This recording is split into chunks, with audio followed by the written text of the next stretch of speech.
You light up my life. You gave me the hope when I didn't know there was any hope for me. I want to thank you. My name is Liz Bailey. My anonymity's been shut the hell for a long time. And I am convinced that I'm an alcoholic. I'm convinced that I'm an alcoholic. And I'm one of the many grateful alcoholics. I would like to thank this group for the honor and privilege that you bestowed upon me this evening. It's always an honor and privilege when I'm asked to share in the fellowship of Alcoholics Anonymous. I'd like you all to give Ron one of the grandest round of applause, because he listened to my mouth from the time I left my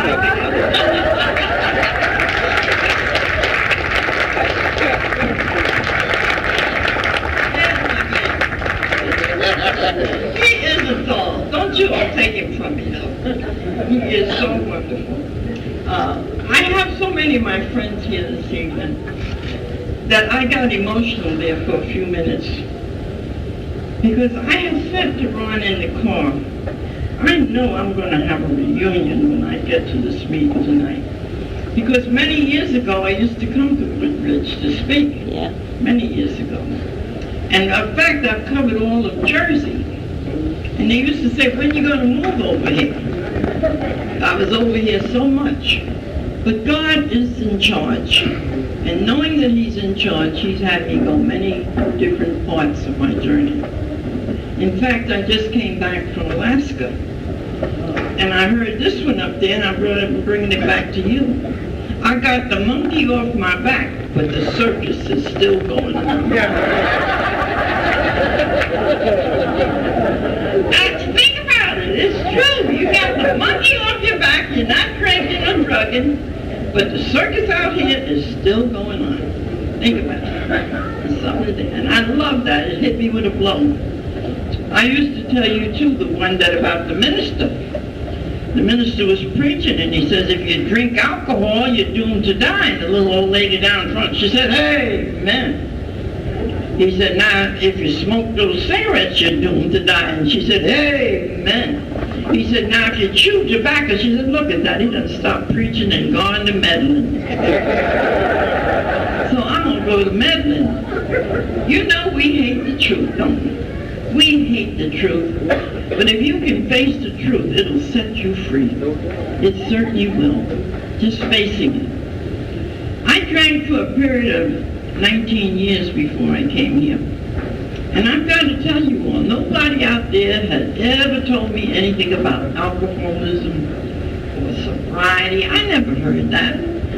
I came into AA knowing two things. What are we chipping in for, and what are we drinking tonight or today? Those are the only two things I knew. And I kept watching myself go down. I picked up my first drink at the age of 12 years old. Stone alcoholic at 12 years old. My mom made my first drink, rice wine. Little girl would be married, and she sipped and sipped 2 drinks, and she went on home. Not me, I sipped and sipped. Honey, I kept sipping and sipping. I'm 12 years old, and I'm sipping and sipping. I put on a drunk that was a drunk. And my mom lectured to me all night long. I went out the street the next day and shook my little self and told my friends, woo, what a ball I had. I don't even remember what the hell happened. But that began to be the pattern of my life. And don't you dare take a drink like that and sip it for 20 minutes on me. You got on my nerves. I got away from you. You didn't have to get away from me, because you had to drink like I drank. At the age of 14, and you know there's Stan in this room, and so many of you can tell my story, because I haven't gone out and gotten you a new one. Don't plan to either. But you're going to bear with me tonight, because there's new people in here who need to hear me. But I do thank you guys for really coming. But you see, at the age of 14, I was selling King Kong booze. The man made it in the bathtub next door. And I was selling it for 40 cents a cream pitcher. Now, someone suggested that I take mayonnaise, olive oil, butter, cream, line yourself up. And then if you line yourself up, you can drink plenty and make good money. Well, that King Kong was so powerful It went all through the mayonnaise, the olive oil, the butter, the cream. So I stopped taking that sick stuff. I drank plenty of booze, made good money, put a better table for my brothers and sisters. I happened to be the oldest of 5. And here again, I'm laying out the window one night and I see this sharp dude. Lord, girls, he was so sharp I almost fell out the window. And he had a roll of money. Woo! There's a live one. I was always looking for a live one, Charlie. I said, I look for the live ones in AA too. I don't deal with deadheads. To be very honest with you, I don't deal with deadhead people in AA. I deal with the people that are going and doing and giving. Like that Ron. See, I told you I'm not going to let him go, Ron. Here it is. Here again, I ran down and latched onto this cute dude and found out it was a $5 bill around a lot of ones. But he's so cute, little kid. So I started from uptown Manhattan. I went all down to the Lower East Side to give them a play so they'd come up and give me a play.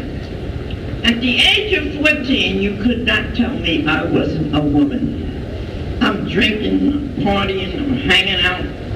And I asked my mother, I said, would you please sign for me to marry him? He's 10 years older than me. Oh, no, dear. Oh, my dear gosh, she should have shut her mouth because I'm an alcoholic. And the very thing you tell me I can't do, I'm going to do it if I die doing it. And so, of course, I left New York with Mr. Bailey. On January 3rd, 1939, I was standing up in the courthouse in Baltimore. I was crying my heart out, and the minister said to me, my dear young lady, what are you crying about? I said, at last I got him. I'm going to be honest with every one of you in this room tonight. That was the sorriest day of Mr. Bailey's life. When he said, I do till it's over. Mr. Bailey never stopped crying from January 3rd, 1939, till he went home with the Lord August the 12th, 1986. That was a sorry day for that man. Because I came home with the marriage license. Woo! No more mama, no more neighbors. Nobody's going to tell me how to drink or how to live. Now I'm meeting Mr. Bailey coming out from the house. He's coming in from work. Where you going, Liz? To get a quart of milk, loaf of bread. I'd show up a week later, maybe 2 weeks later, whenever I could get back.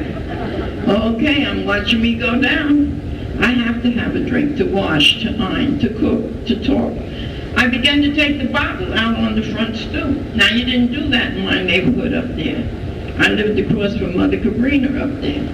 Okay, now, I'm going down. And everybody's pulling me up on the carpet. Why do you drink the way you do? Why do you act the way you do? And I could rattle off excuses a mile a minute. My main excuse was loneliness. I cried all my life, looking for someone to love me, to understand me, to do something with me. And I couldn't find it in the streets of New York. No, I couldn't. And I tried, but I couldn't. And I'm going down. I said to Mr. Bailey, who's not an alcoholic, maybe if you drank with me, I wouldn't want to drink so much and roam. So we get over into New York where my sister had 3 bars at the time. I used to hang out on the one on 144th and 8th Avenue. He got drunk, we came home, he fell into the radiator, busted his head open. I guarantee you he never went drinking with me again. And you know another thing, I would have hit the radiator 10 times because I'd keep going back busting my head open. But he never did it again. There's a difference. So we kept on trying to live with each other and it was so hard. One morning I woke up with my head coming off my body. Everybody's been there. I took Alka-Seltzer, Anacin, BC. I put a raw egg in the bed. I used to call that a meal because I didn't eat. And I'm trying to straighten my head out. So I reach over and I grab the Bible off my night table. And I said, maybe I'll find the answer in the Bible, how to straighten this rotten, filthy life of mine up. As I did that, Mr. Bailey passed my room. Now, I used to tell Mr. Bailey, when I'm on a drunk, shut up. And when I'm coming off a drunk? Shut up. He couldn't win either way, you know? I didn't let him win either way. And I had told him many times, when I'm on a drunk like this, because my head is bad. And I remember this particular morning, he's screaming, put that Bible down, you hypocrite. Put it down. 20 minutes to an hour, you'll be so drunk, you'll be slapping a kid down, hopping a cab, swinging a corner. How did he know me that well? I didn't know he knew me that well. But he knew me. And I didn't want to hear his mouth. I literally ran and jumped up into the second floor window. And there's a lady over here, I hope she's in this room tonight. She wrote me a letter. Because when she heard me say I was going to throw my body down into the yard, little Nana Backer saw me standing up in this window. Mr. Bailey, you better get her, she's gonna jump. He comes out the next window, I see his hand. He says, Nana, and you all excuse me, I don't talk like this no more. I had to clean up my act in AA. Because when I got here, I was like off the ship, I'll tell you the truth. Woo! But you see, here, he said, Nana, will you let that bitch jump? He said, I'll be rid of all my problems, all my troubles. Please let that bitch jump. Well, I wanted to know who the hell did he think he was. I guarantee you I got down out of that window, got back into bed, pulled the sheet over me and slept that one off. So I kept doing insane things. Girls, don't ever fry a frozen chicken drunk. Don't do that. Don't do that. Because now I'm drinking with some people in the back of me, and when I'm drunk coming home, she says, you know you ate up my husband's dinner. I said, well, I'll hand you your dinner over the back fence. I go in and try to fry this frozen chicken, knock the grease down, burn up both of my legs, had third-degree burns. And as long as I drank, these legs stayed like raw meat. I came into AA and got sober. You would never believe that I'd ever been burnt. Never. They heal so beautiful. These rooms are healing rooms. A lousy hour that you sit here can save your life and maybe somebody else's. A lousy hour. And I get so upset when I hear, I don't want to make them meetings. What do you mean? Look at the hours I wasted in the bar. Look at the hours in the house. Told a girl the other day, I'm so happy to see my ceilings. What do you mean? I wasn't always waking up looking at my ceilings. I wasn't. You know, just a little thing like that. Happy to see my own ceiling. And I had made it home. Because half the time I couldn't make it home. I didn't lie about that. And don't let me throw a birthday party. I take it by all the food, cook, clean, leave the dust until last. But I'm tired now. I done shopped and did all this. I gotta go relax. So I go to Sutton's Bar and Grill where I lived. And here I'm sitting up there and the guy said, Liz, when you going home to your party? Oh, after this drink. I said, you know, I'm so sick of giving people cheese and crackers. He said, mash some liver wish with hot sauce and mayonnaise and put it on slices of bread. Well, the man must have beat me to death all night. When you going to do that, Liz? Oh, after I have the next drink. Well, everybody would be to the party but me. I never made the parties. Because, see, I had to have that next drink. It's a sickness that's so sad and you don't know about it. I was ignorant when I got here. I mean, really ignorant about life and people, places and things. I didn't know nothing. 31 I was, but 13 up here. Really 13 up there. And so again, Mr. Bailey came to me one day, and he said, you're the nicest wife when you're sober. Why don't you try this AA? Oh, God, I laid his soul to rest. Don't you bother me with no AA. You know what I told him to do with AA. Don't do that. You see, I told you I had to clean this stuff up. I was clean out here, believe me. And Mr. Bailey did the best thing in the world. He walked away from me. Because I told him to each his own. I'm drinking this stuff. You don't want for nothing. You know what you can do with that AA. Walked away, and he never mentioned AA again. Now, till this moment, I am so grateful that he did not beat me with AA.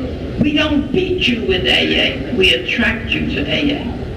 I know about 5 months ago I was in Brooklyn talking, and I was standing up there saying, if you see what I got, you want what I got, and I was shaking my little self. And the man winked at me. I said, man, I ain't talking about that stuff. I said, let me rephrase this thing. You know, and I'm so, and every one of us are seed planters. Carry the message to the drunk. And let that drunk and his higher power or her power work it out. You and I can't work it out. We don't have that power. We're seed planters. I was just telling them about me planting a seed with a young man of 24 years old. The other day he celebrated 50 years here. And Friday he made 74 years old. So see, I planted a seed. I didn't sober him up, he sobered himself up. I've never sobered up anybody but me, and I'm a full-time job on me. Mentally, physically, and spiritually.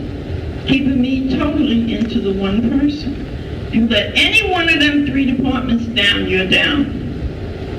But I love the big book because it says, find a higher power now, not next week, next year. Get a higher power in your life as you understand them, not as somebody else understands them. And so I drank for 8, 10 months later. And I'm going to tell you about my last drunk. I'm drinking with hard, 2-fist drinkers in the VFW hall on 110th and Merrick Road. I just told you I couldn't stand anybody who took a drink and sipped it for hours. See, I couldn't stand that. And you had to drink like I did. And I remember this lady, Miss Lindbaum. She was coming to sell insurance for the house. I never called this a home. And yet still I had every material thing any woman on this earth would want. Mr. Bailey happened to be a furrier by trade. And when I'd have periods of dryness, he'd make me another fur coat. And I hated them and I gave them away. And this one year, here I go, Stan, he made this leopard coat, the most gorgeous coat you ever laid your eyes on, threw a party for the job, 305 7th Avenue, brought the coat home, threw it out on the bed. I looked down at that leopard coat and I hated it. I gave it away. I said he made it so he could spot me anywhere. Got sober and wanted my coat. I was too late then. But you see, I got to say this. You will never know how sick you are or were until you get sober. If you stay in the source, it never lets you see. Never lets you see.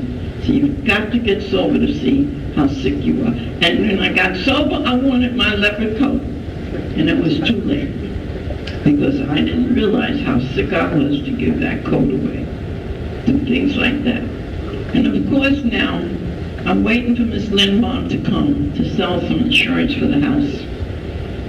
And I get up, and again I clean up and straighten up and leave the dust into last. Made all the salads because it's in July. And the phone rang, and it was one of the guys from the post. I heard his voice, and I banged the phone. He called me back the second time. He said, Liz, do me a favor, hop a cab. I'll introduce you to the people, I'll put you in a cab, and I'll send you home to your company. I figured, oh, let me do this. He's going to drive me up a wall. I got a cab, and I went over to the post. The booze started lining up, and the jukebox is going, and I'm singing, you always hurt the one you love. The one you don't want to hurt at all. Give me a drink. If you're happy, give me another drink. I'm 83 and I haven't seen Miss Lindbaum yet. And I forgot what the poor woman looked like, believe me, I forgot. I woke up in one of my son's twin beds. And at the foot of this bed stood my mom and Mr. Bailey. And my mom had her head just going. And she was screaming to the rooftops. I can see her right now. Somebody done something to her. Somebody done something to her. Now I look over at Mr. Bailey. He got his head going. And he's saying, no, Mom, Nobody's done anything to her. She happens to be a very sick girl. Well, all I know is bitch. My name was bitch before I got to AA. You know that. The bitch is drunk again, and the bitch is gone again. And that's all. Oh, she's off again, that bitch, you know. And when he said I was a sick girl, something went all through my body. I got up out of the bed. I went to the basement of the house, and I stayed in the basement for 2 days, praying to die. I wanted out. I wanted out. And my oldest son was 12 years old at the time. This past May, he just made 64 years old. I don't even like to tell you that because I feel 64. But yeah, again, he was sitting there, and I said to him, Richard, I can't live this life. This is not the life I want to live. I'm going to go up on the Long Island Railroad. I'm going to jump in front of a train, and I'm just going to end it all. I have never in my entire life cry out to God so strong. And that's what the big book teaches us too. He could, he would, if he saw it. And I started, oh God, please help me. And something spoke to me just as clear as I'm speaking to you. Try this AA that your father has told me about. And took the telephone book down off the cabinet, and I called AA. They didn't have anyone to send me. There were very few women in AA when I came, very few. I love the women. For many years they come out of the woodwork and the closets and the drawers. Come, stay in here, S-T-A-Y. And you'll be like Liz Bailey, standing tall with dignity today. Never did I dream that I could ever say that. But my head laid in vomit, and I didn't know who I was and where I was here at the time. Being beaten to a pulp so many times where I couldn't come out for weeks at a time. And to come into this beautiful fellowship and to find that I'm alive again, AA. And I'm not ashamed to say I'm in AA. A few weeks ago, I was sitting in a restaurant with my granddaughter having dinner. The young man came in, and I happened to say, oh, he's in the fellowship. She said, why didn't you speak to him? I said, I can't speak to him. She said, what are you, in a cult or an underground thing? You know, but we just don't do that. That's one of our traditions. And it's nice if you learn the traditions. It'll save you and your sobriety and your group even, and AA as a whole. So again, I went into Manhattan. I'm not taking up your time with that, but I had a hard time getting up into group steps. And finally, as I turned to go down into a bar, the girl looked from the top of the stairs down, and she says, are you having trouble? I said, yes, ma'am. And I went running up to her. She escorted me into the front part of the office, and she sat me down, and she started to tell me about herself. Oh my God, I got chills, start to fall off the chair. Who talks about themselves like that? My mother said, don't you dare go out of your house and tell nobody about the fights and the black eyes and all the stuff that goes on in your house. Oh, you read clear. Thank you. She used to say to me, don't do that. And here this woman is telling me about herself, and I'm saying to her, myself, my God, why don't you put that in the garbage can and make sure she got a lid on it? Because I would never tell you about myself before AA. I didn't have time anyway. But here again, I'm watching this lady tell me about the first drink. I said, oh, come on, sweetie, I've been drinking for 19 years. She said, Liz, when you pick up one drink of any type of alcohol, it's only a matter of time that a compulsion sets up into you that you have to go all the way. I'm seeing myself take a couple of drinks on a Monday, good. A few drinks on a Tuesday, wonderful. Wednesday, I drink a fifth. Thursday, I drink a fifth. Friday, I'm knitting without needles. Have any of you knit without needles? See, I'm walking up and down, and I'm knitting. And I've got to go get that drink to get me back in focus. And she said we do it 1 5 minutes, 1 10 minutes, one day at a time. And if you can get that day at a time concept, it's beautiful. Give us this day. The Lord's Prayer tells us that. Back in New York, I heard recently they want to take the Lord's Prayer out of AA. It's been in here for going on 70 years. Leave it the hell alone. And it tells you it's for all those who care to say it. If you don't care to say it, don't say it. But don't start changing that, not for Liz Bailey, don't. Because it's worked for me ever since I've been here. And so what did I do? I went to my first AA meeting.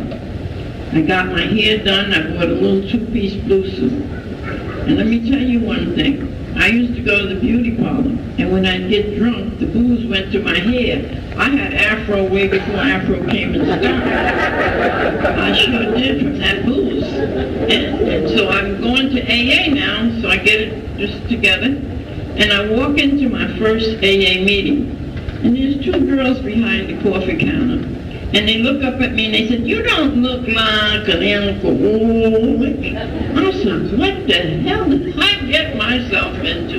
And let me get the hell out of here." And I started running. They always kept two people at the door. Once you got in, you did not get out.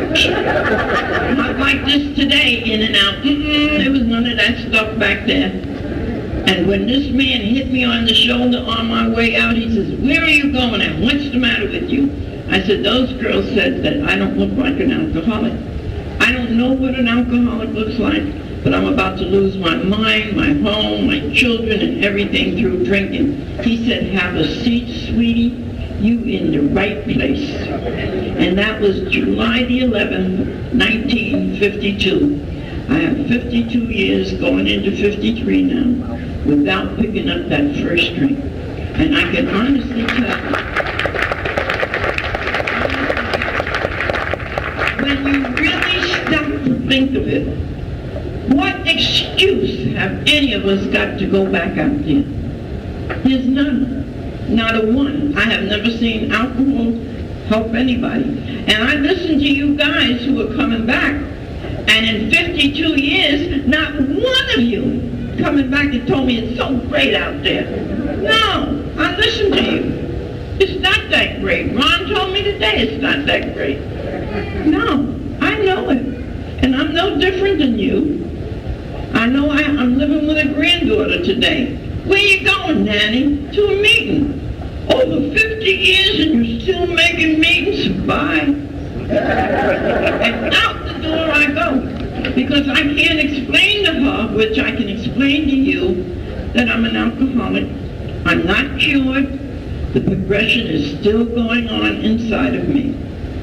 And I'll never be able to pick up one drink safely for no God reason. I'm going to run through this real fast. They told me not to get sober for anybody but for myself. Now, if I had to get sober for my mother, I'd be drunk. My mother did not like me telling you I was an alcoholic. She'd say, "Good morning, Reverend Bailey. Where are you speaking at next?" And it would go over my head. I'm not a reverend, I'm an alcoholic. Mr. Bailey couldn't stand me sober. Oh, he worked hard for 10 years to get me back into the streets of New York. But I didn't get sober for Mr. Bailey. I got sober for Liz. And so I had to go to God. After I spoke for Bill Wilson, I had the honor and privilege of speaking for Bill's 28th anniversary Hotel Commodore to 2,700 people that night. Bill gave me my big book, and he said, "Liz, you're a magnificent demonstration of all that is Alcoholics Anonymous. Affectionately yours, Bill." I have that book till today, and its pages are turning brown, but it's still my book. Here again, Mr. Bailey heard me speak for Bill, and he asked me to please leave him, that he couldn't tolerate me and his sobriety another minute. Because, see, every time I started out to the meeting, Mr. Bailey would curse me. And I said to him one time, "Why don't you come and go to the meetings with me? Maybe you'll learn about me, maybe we could get some sort of life together." But if you're Jewish, you know what Meshuggah Cup means. There goes the crazy one. And so the crazy one kept going out the door because I wasn't sober for Mr. Bailey. And so I left Mr. Bailey for 27 years, I believe I stayed away from him. But I did go back in 1986 to take care of him in his last days. And he said to me one day in Sloan Kettering's hospital, he said, "Take my hand, Liz." And I took his hand. He says, "You know, I'd have been dead a long time ago if it wasn't for you." He says, "I really love you." Well, I screamed.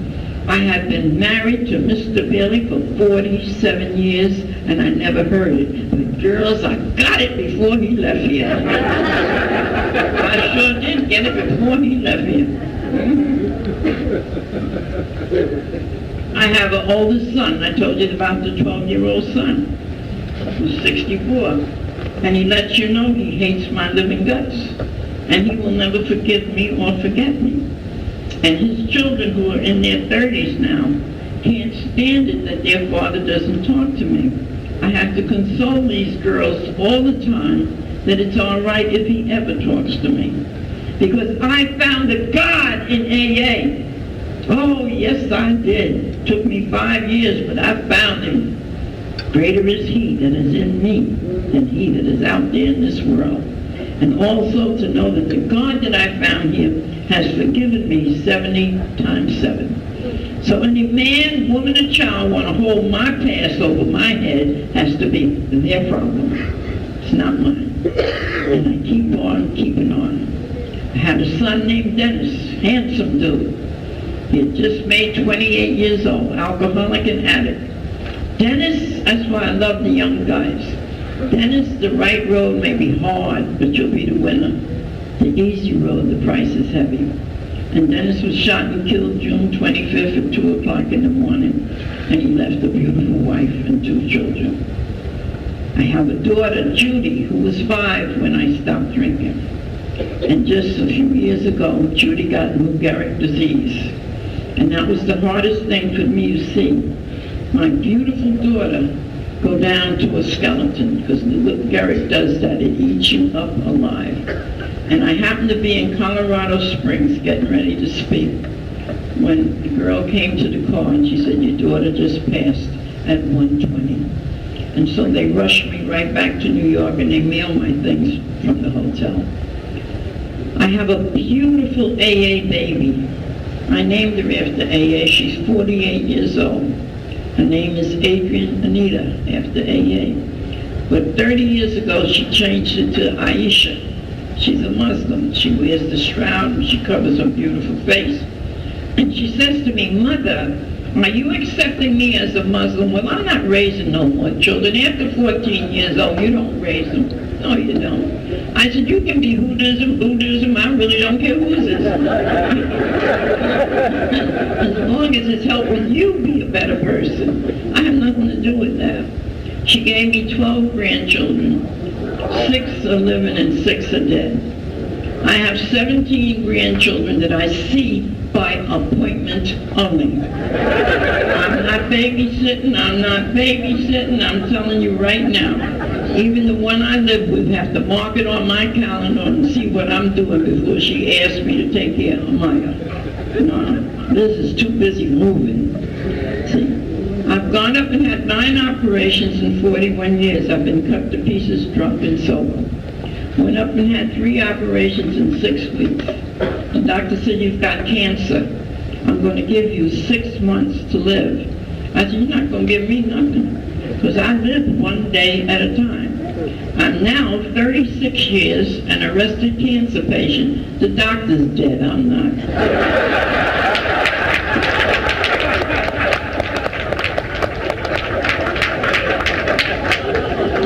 And he'd been dead. I'm still hopping trains. Buses and subways. Never had a car in my whole sobriety. And every night a different white dude picks me up. They're going to be talking about one.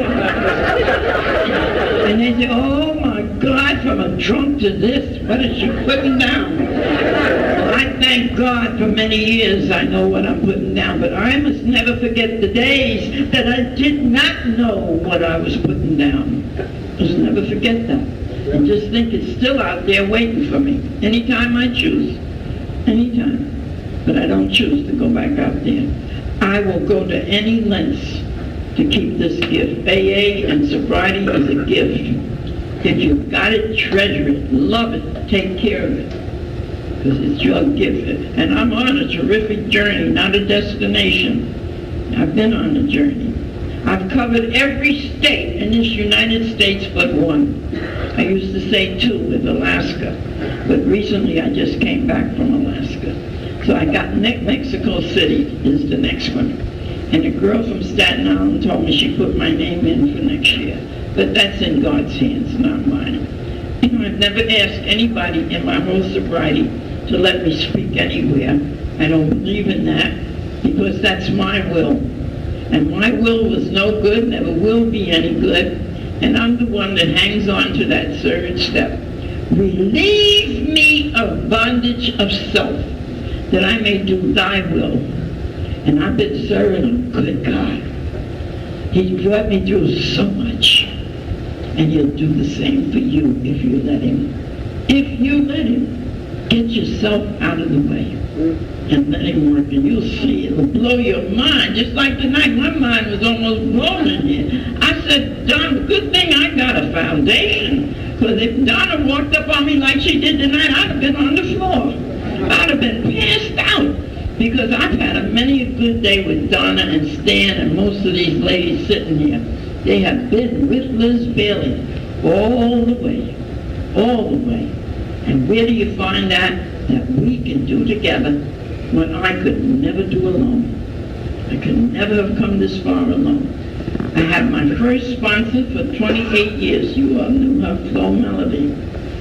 I used to whine and complain to Flo. And let me tell you what Flo would tell me. Listen, Liz Bailey, AA don't need you. But you need AA. And then I'd go back and whine some more. And she'd tell me, sit on the pot. Oh, she didn't say it that nice. 52 years ago, they didn't talk much to you. No, they belted you. None of this whammy-pammy stuff you all do today. And she told me to sit on the pot or get up off it. And our big book even says halfway measures avail us what? Nothing. You're either going to do it or you're not going to do it. That's just how simple it is to live this beautiful life. And I'm one to tell you, no pain, no gain.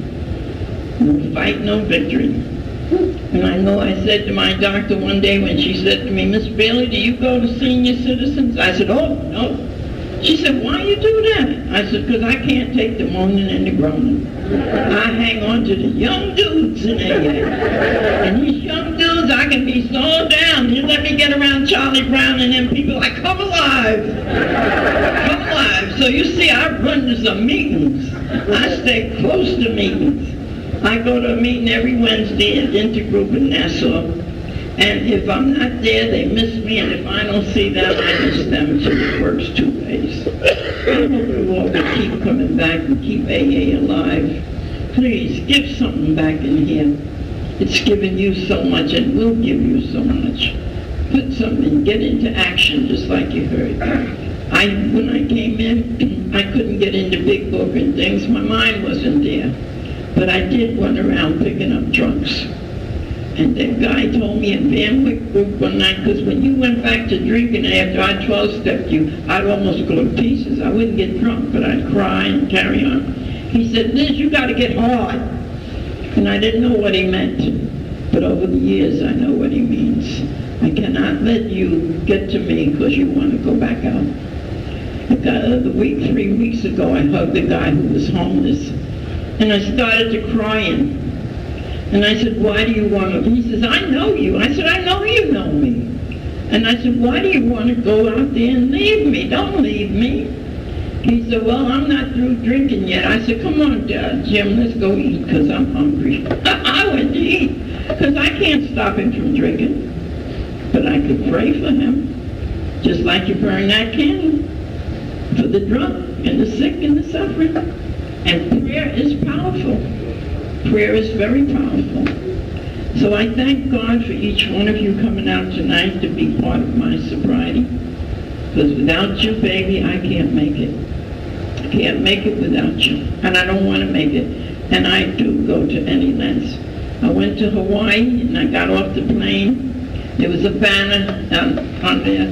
They had, "We love you, Liz, welcome." And they put gardenias around my neck and a crown of flowers. And I'm telling her, be careful, because see, drunks can't take good either. They don't know how to handle good. They're used to so much pain. So I said, be careful. So when I go to meetings, they put laser flowers around my neck. I go to the stores, they put laser beads around my neck. I came back to New York, I said, I've never been laid so much in my life. I have flowers up there. And so when you go to Hawaii, look to get laid. So they will put them flowers around your neck. You get your stuff on the sidewalk. Not out in the street. Stay on the sidewalk. Be good. But we keep coming. And isn't it wonderful we can laugh? But we must never forget the days that we cried. Never forget those days. And thank God we're alive again. AA. Alive again. And do it for yourself, nobody else. Because I've been there. I have a new doctor now. And he cursed at me when he first met me, and they straightened him out about that. So he said, well, I never drank. I said, shut up, I drank enough for you. So don't worry about you ever drinking. I drank plenty for 19 years. So Happy New Year. I don't tell you Happy New Year.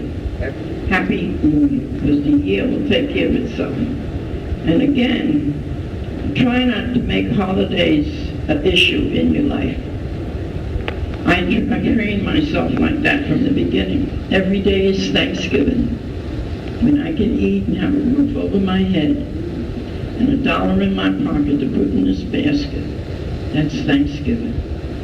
Because I used to be sleeping on a park bench 3 blocks from my house. There was something wrong with that picture. See, 3 blocks on a Liberty Park bench. And thank God I don't have to do that today. Again, every day is Christmas because God is in every day. And I don't say Happy New Year, I say Happy New You. I hope our paths will cross again on my beautiful journey and your journey. Love each other, please love each other. Go out and find another drunk, baby. Always look for another drunk. Talk to another drunk. I can talk to an earthly person and she'll look at me just like I'm crazy. But I'll talk to another drunk and another drunk will say, I've been there and done that and got the t-shirt. See, another drunk will understand me. I'm coming from. See, and that's where it's at. You new girls, I love you. I want to see you as I go along my journey. And just know that you're going to be good to yourself. Don't do it for anybody, but for yourself. I fell in love 3 years ago. And I mean I fell in love. But nothing ever came of it, which is okay. But I had to go through the pain, and I know today why I had to go through the pain, so that I could understand another person who would come to me with that same situation. Because if I haven't been there, I don't know what you're talking about. So there's so many things we have to cheat our OLW through to understand another person. Remember, guys, I love you. Remember, Liz Bailey loves you. And you didn't take a trip for nothing. Because you've added to my life tonight. You've added to me so that I want to keep on keeping on. Keep on keeping on. Through it all, through it all. It's like that little thing I just said it to you first. I got the monkey off my back, but the circus is still going on. And it's so true. So true. Because we're going to go through trials and tribulations. And he said we're overcomers. And live for someone else beside yourself. To this group again, thank you. Keep the doors open. You were here for 2 years, I believe, before I even came into AA. But you were here for me to come over here and visit you over the years. Thank you again and again. Have a good one.